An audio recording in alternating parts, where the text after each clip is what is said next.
네, 여러분, 안녕하세요. 반갑습니다. 네, 트렌디입니다. 일단, 새로운 시청자가 있으시면 만나서 반갑습니다. 저는 트렌디라고 하고요. 저는 인도네시아 사람이고요.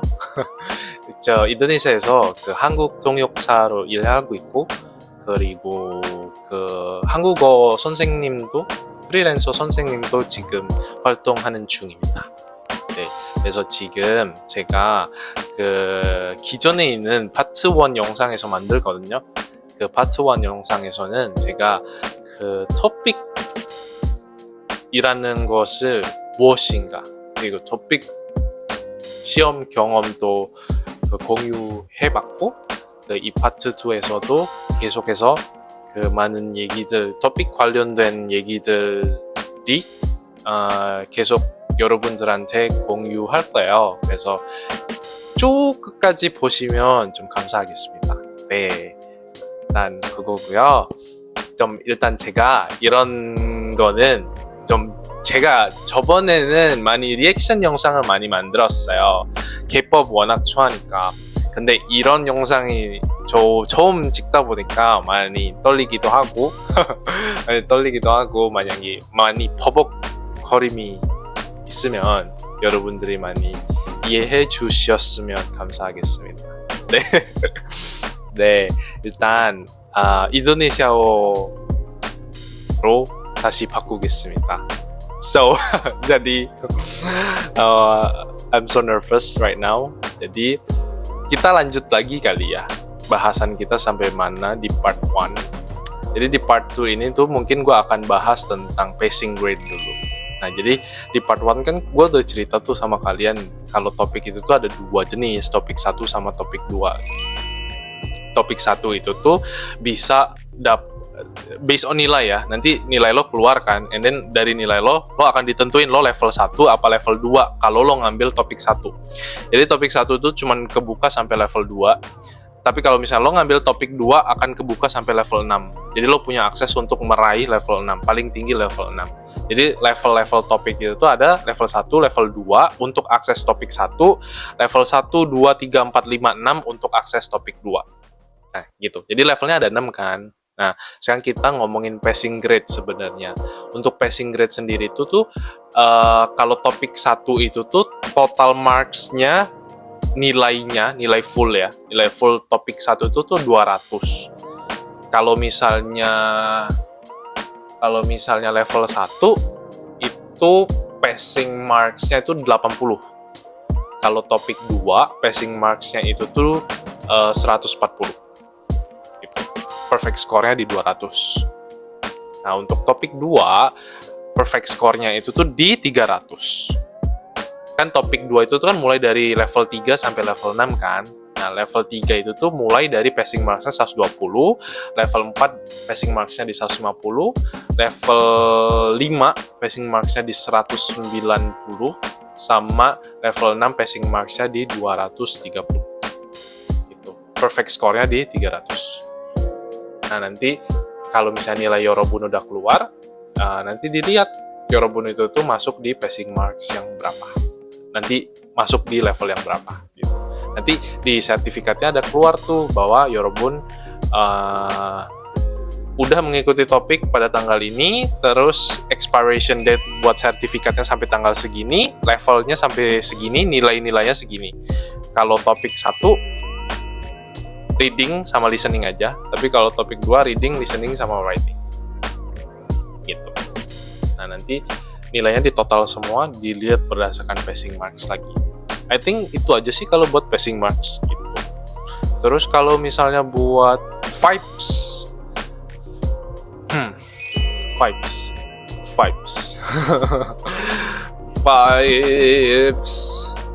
apa ya? Kayak mungkin Yorobun bisa samain, lo pada bisa samain kayak vibes ujian aja kali ya. Ujian nasional kayak, mungkin gue juga lupa kayak vibes ujian nasional kayak gimana, cuman kayak vibes ujian pada umumnya aja kayak gitu. Entah ujian nasional, SNM, SBMPTN, gue nggak tahu namanya sekarang udah berganti jadi apa, SBMPTN itu. Pokoknya vibesnya ujian aja kayak gitu. Terus kalau misalnya tips and tricksnya lo pada penasaran, tips and tricks ya. Mungkin gue akan ceritain background gue dulu ya sebelum gue kasih tips and tricks. Jadi lo pada bisa ngerti, oh kenapa ya gue kasih tips and tricks itu gitu loh. Biar lo pada tahu backgroundnya dulu. Jadi mungkin di part 1 gue juga udah cerita bahwa gue itu adalah interpreter dan juga guru bahasa Korea gitu kan. Nah, jadi gue tuh punya sebelum ke background gue jelasin kerjaan gue sekarang dulu deh. Jadi gue tuh sekarang menjabat sebagai interpreter sama asisten project manager di perusahaan yang base-nya di Korea. Nah, perusahaan ini tuh perusahaan Korea asli. Nah, terus gue tuh kerjanya remote. Jadi gue masih bisa stay di Indonesia karena semua kerjaan WFA gitu kan. Jadi kita daily basis communication-nya in English sama in Korean gitu. Jadi kita komunikasinya jarak jauh sama kerjanya tiap hari kayak commute kayak biasa aja. Nah terus selain itu tuh gue juga beraktivitas sebagai tutor Korea juga. Nah jadi gue tuh by the day gue ngantor, tapi by the night gue ngajar gitu. Gue ngajar mulai dari mostly dari jam 7 sampai kadang sampai jam 8:30, kadang ada sampai jam 10 kayak gitu. Part time doang sih ngajarnya, part time or freelance kayak gitu deh gitu. Nah mostly sih kegiatan gue sih sehari-hari kayak gitu. Terus mungkin background kali ya. Jadi backgroundnya dulu lo pada tahu Running Man gak sih? Gue tuh adalah salah satu Running Man Kids. Jadi dulu sebelum adanya Netflix, sebelum zaman adanya Viu, gue tuh adalah salah satu orang yang sangat-sangat effort. Gue harus download satu persatu episode. Tidak hanya episode, gue harus download subtitle.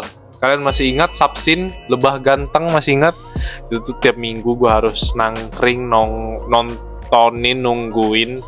Gue harus nungguin kapan nih video Running Man-nya keluar, subtitlenya keluar, si Lebah Ganteng ini kapan update, baru gue download gitu. Nah jadi dulu tuh gue suka banget sama Running Man. Gue download dari episode 1 sampai sekitar episode 500 something. Running Man kan banyak ya episodenya, jadi gue kayak stop watching di sekitar episode 500-600. Nah abis itu karena gue suka Running Man banget kan, dulu tuh even gue nggak suka K-pop guys. Gue tuh dulu even nggak suka K-pop dan gue tuh cuman into Running Man aja karena seru gitu kan.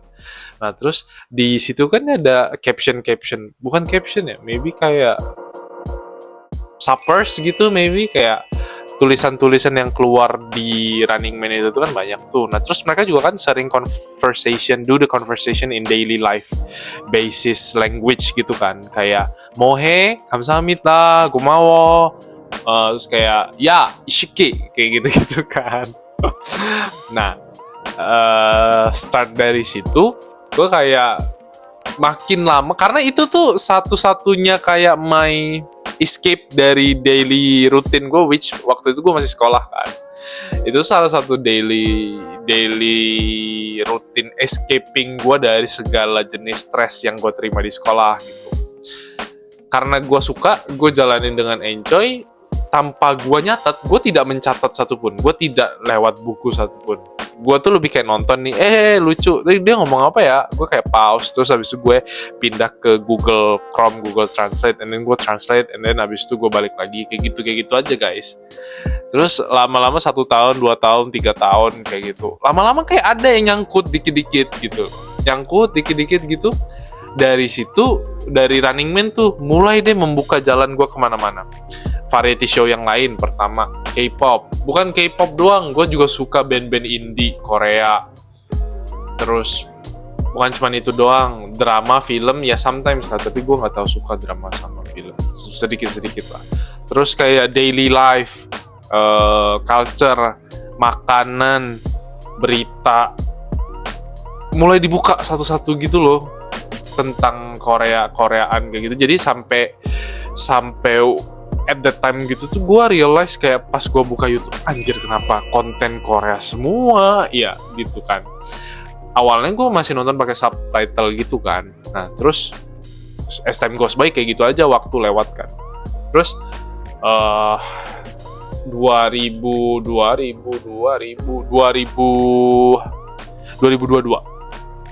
2022 gue tuh keterima di salah satu bank Korea swasta. Jadi gue kerja di salah satu bank Korea swasta di Indonesia. Waktu itu gue kerja gue tuh masuk sebagai MDP, and then selesai program MDP-nya, gue masuk di divisi marketing communication as branding assistant manager. Jadi gue mostly in production, content, and such, kayak gini lah gitu loh. Karena emang gue suka ngejalaninnya gitu. Waktu itu tuh gue masuk di divisi itu karena gue emang suka banget kan. FYI susah banget masuk ke situ, dan gue sangat-sangat berusaha pada saat gue mau masuk ke situ. Oke, despite of that, kayak terlepas dari itu, jadi dep head sejenis maybe division head ya. Division head marketing communication pada saat itu adalah orang Korea.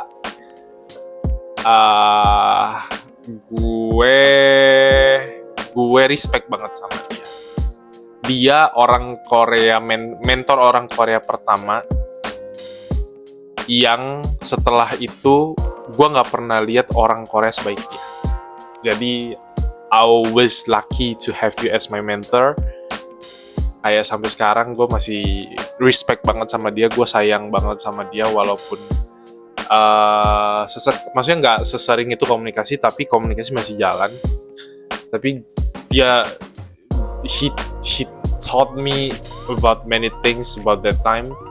Kayak ya gue banyak banget sih belajar dari dia. Intinya adalah the point is kayak waktu itu gue masuk ke sana kan, gue sangat-sangat passionate, bocah-bocah awal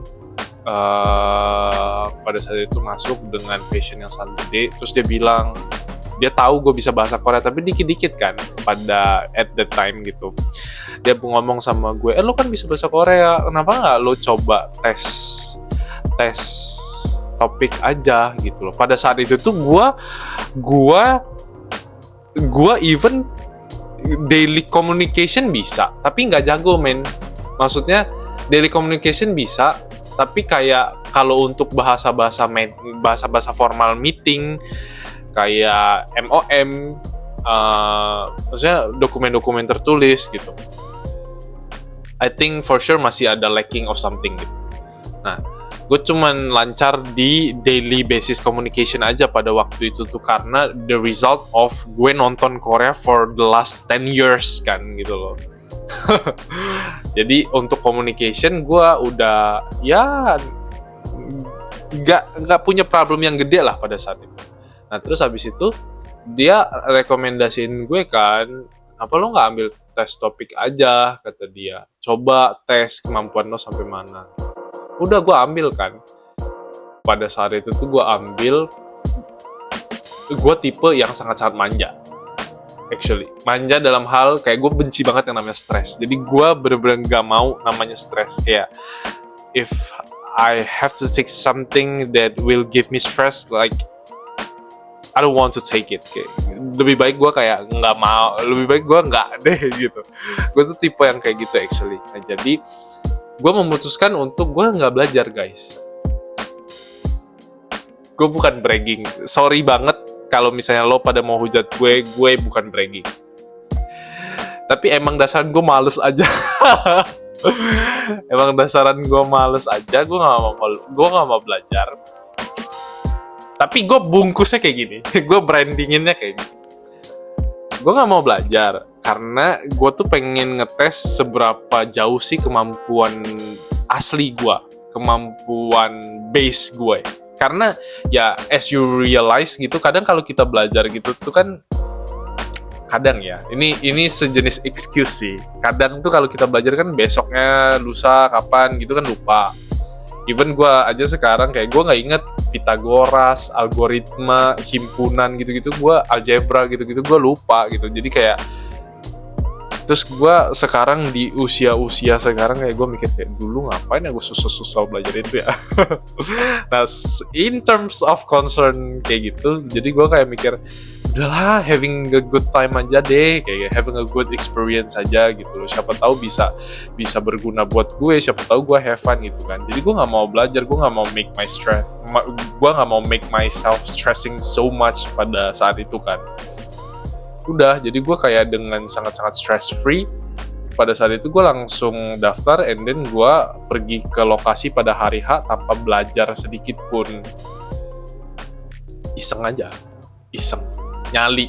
Semua tuh berdasarkan nyali. Hidup tuh all about nyali. Gue pergi sana, tes, jir 3 jam, sakit pala gue, sakit. Gue udah cerita di part 1, gue nggak expect topik level 4 aja tuh kayaknya susah gitu. Gue mungkin expect topik level 3, 2, something gitu kan. Sekali keluar topik level 5, gue kayak, apa ini? You guys so crazy. Jadi gitu deh, itu experience pertama gue, topik yang pertama. Tips and tricksnya adalah, for sure, bisa jadi tips and tricks di gue tidak bekerja di lo pada, karena cara belajar setiap orang beda. Gue for sure bisa gue guarantee itu, karena lo pada punya style belajar lo sendiri, gue juga punya style belajar gue sendiri. Tapi tips yang mungkin lebih general, yang mungkin bisa membantu lo pada adalah, satu, tolong jangan SKS pada hari topik, karena topik itu tuh sangat-sangat draining dan sangat-sangat butuh konsentrasi. Lo nggak boleh satu hari sebelumnya tuh begadang sampai jam berapa kayak gitu, and then besok-besoknya lo ngantuk. Udah ngantuk, lo nggak sarapan, terus lo mah gitu, abis. Jadi kalau bisa tuh satu hari sebelum ujian tuh kalau bisa lo tidur ya jam 10, jam 11, maksimal jam 1 still oke lah. Karena dia biasa mulai jam 10, jam 11 gitu kan. Jam 11 lo udah harus ada di lokasi. Jadi tuh tidur jam 1 masih oke lah kata gue. Tapi jangan tidur jam 5, jam 6 gitu. Kayak gue. Nah, begadang jangan. Nggak sarapan juga jangan. Sarapan yang berat banget juga jangan kalau bisa. Terus itu tips yang general. Terus kalau misalnya tips buat kalau misalnya lo penasaran buat contoh soal kayak gitu-gitu, lo pada masih inget nggak sih kalau misalnya kita ujian sekolah apa UN gitu atau SBMPTN waktu itu, ujian bahasa Indonesia. Nah, ujian bahasa Indonesia itu kan kadang ada kalimat utama dalam paragraf di atas adalah apa gitu. Something yang kayak gitu tuh ada. Cuman bedanya ini di bahasa Korea aja. Kalimat utama dalam bahasa Korea gitu. Terus di ujian topik itu tuh unexpected point-nya adalah, kalau di bahasa Indonesia kan kita juga punya beberapa artikel tuh, kayak kalau udah menjelang soal-soal 40 ke 50 itu tuh kan artikelnya panjang kan. Kadang ada tentang kesehatan, lingkungan, sejarah, geografi, ini itu gitu kan. Nah, topik sama persis. Yang bedanya adalah itu semua adalah di dalam bahasa Korea. Seberapa pusingnya Anda? Ujian bahasa Indonesia aja kita udah mumet kan, apalagi ini format soal yang sama tapi dalam bahasa Korea. Jadi doubling momentnya.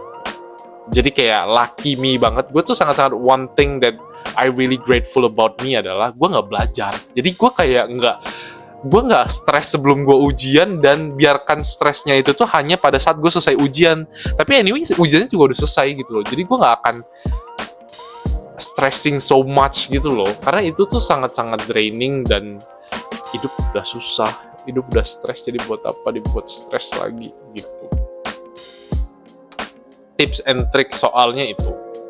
Terus ada lagi result day. Nah, result day-nya itu tuh biasa dari lo tes, biasa jaraknya 1,5 sampai 2 bulan mostly. Hasilnya akan keluar, and then ketika lo punya hasil itu tuh akan lo cek di website official topik di Korea. Jadi www.topic.co.kr. Dia beda sama website JIX sama website topik-topik di Indonesia, karena dia pusat websitenya. Jadi lo harus masuk ke sana, lo harus masukin nomor peserta lo, tanggal lahir, lo klik submit, and then nanti hasil sertifikat lo bisa download di situ langsung gitu. Jadi sertifikat lo semuanya udah by online. Nah, nanti lo udah dapat file PDF-nya. Ketika lo mau daftar scholarship atau lo mau daftar kerjaan yang berhubungan sama bahasa Korea, ketika butuh requirements topik minimal level berapa, lo bisa cantumin sertifikat topik tersebut gitu. Terus expiration date-nya, expiration date-nya itu tuh 3 tahun. Ya, 3 tahun. Jadi dari tanggal keluar sertifikat itu tuh 3 tahun. Somehow ada beberapa institusi yang even sertifikat topik lo expired aja ya. Ini gue kayaknya kalau institusi pendidikan kayaknya agak sulit. Gue lagi ngomongin kalau misalnya lo daftar kerjaan, somehow kadang ya, ketika lo daftar kerjaan, kalau misalnya sertifikat topik lo expired, tapi pas interview lancar-lancar aja dan nyambung lah gitu. Terus skill bahasa Korea lo juga udah terverified sama si orang kantornya gitu, sama si HR-nya gitu.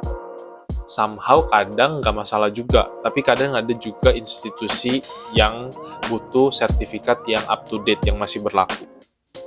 Tapi ini kita lagi ngomongin daftar kerja ya. Tapi kalau buat lamar scholarship, I think 100% should be masih available in terms of expiration date-nya itu.